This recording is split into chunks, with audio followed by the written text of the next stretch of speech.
The matter of the Eastern philosophers is not the matter of the Western metaphysicians. In the end, these things matter most. How well did you love? How fully did you live? How deeply did you let go? Centuries of wisdom distilled into a few words. This is the power of Eastern philosophy. From Taoism to Zen, from Confucius to Lao Tzu, these timeless insights offer guidance for a life of harmony, balance, and self-mastery. In a world full of noise and distractions, these words remind us of what truly matters. Let's explore the profound wisdom of the East. People were created to be loved. Things were created to be used. The world is in chaos because things are being loved and people are being used. There is no need for temples, no need for complicated philosophy. Our own brain, our own heart is our temple. The philosophy is kindness. Life is a series of natural and spontaneous changes.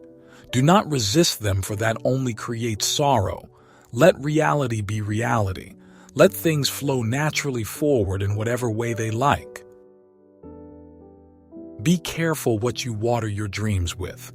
If you water them with worry and fear, you will grow weeds that choke the life out of them. If you water them with optimism and solutions, you will cultivate success. Always be on the lookout for ways to turn a problem into an opportunity. Always nurture your dreams.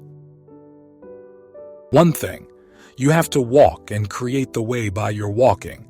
You will not find a ready-made path. It is not so cheap to reach to the ultimate realization of truth. You will have to create the path by walking yourself. The path is not ready-made, lying there and waiting for you. It is just like the sky. The birds fly, but they don't leave any footprints. You cannot follow them. There are no footprints left behind. If you feel anxiety or depression, you are not in the present. You are either anxiously projecting the future or depressed and stuck in the past. The only thing you have any control over is the present moment. Simple breathing exercises can make us calm and present instantly. It is often said that the Buddha's teaching is only a raft to help you cross the river, a finger pointing to the moon. Don't mistake the finger for the moon. The raft is not the shore. If we cling to the raft, if we cling to the finger, we miss everything. When another person makes you suffer, it is because he suffers deeply within himself, and his suffering is spilling over. He does not need punishment. He needs help. That's the message he is sending. When sadness comes, just sit by the side and look at it and say, I am the watcher. I am not sadness, and see the difference. Immediately you have cut the very root of sadness. It is no more nourished. It will die of starvation. We feed these emotions by being identified with them. Sadness gives depth. Happiness gives height. Sadness gives roots. Happiness gives branches. Happiness is like a tree going into the sky, and sadness is like the roots going down into the womb of the earth. Both are needed, and the higher a tree goes, the deeper it goes, simultaneously. The bigger the tree, the bigger will be its roots. In fact, it is always in proportion. That's its balance. It is always the false that makes you suffer. The false desires and fears, the false values and ideas, the false relationships between people. Abandon the false and you are free of pain. Truth makes happy. Truth liberates. Does a man who is acting on the stage in a female part forget that he is a man? Similarly, we too must play our parts on the stage of life, but we must not identify ourselves with those parts. He who sees all beings in his self and his self in all beings, he never suffers, because when he sees all creatures within his true self, then jealousy, grief, and hatred vanish. Strength should always be complemented by softness. If you resist too much, you will break. The wise person knows when to use strength and when to yield. Good fortune and disaster depend on knowing how and when to yield. Those who do not know how to endure suffering are the worst off. There are times when the only thing we can do is bear our troubles until a better day arrives. To solve a problem, you must remove the cause, not just the symptom.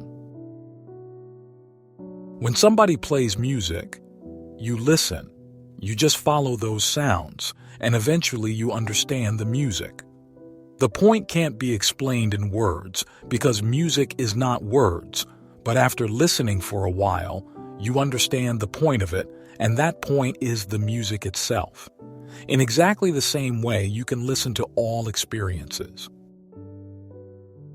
At the center of your being, you have the answer.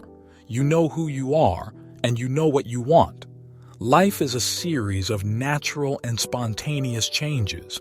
Do not resist them, for that only creates sorrow.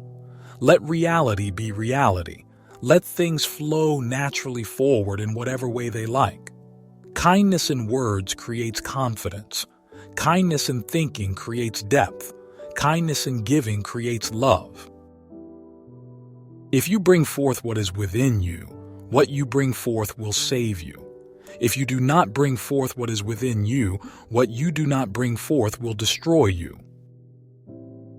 We are not the individual wave, but we are the indivisible sea that eternally fluctuates to give rise to an endless variety of shapes. A man with outward courage dares to die. A man with inner courage dares to live. Such a person does not go where they have no will to go, does not do what they have no desire to do. Though the world may praise or condemn them, they remain unshaken. The praise and blame of the world hold no value to them. Travel is a wonderful experience, especially when you forget you are traveling. Then you truly enjoy whatever you see and do. Those who look within while traveling do not simply observe, they become one with the experience.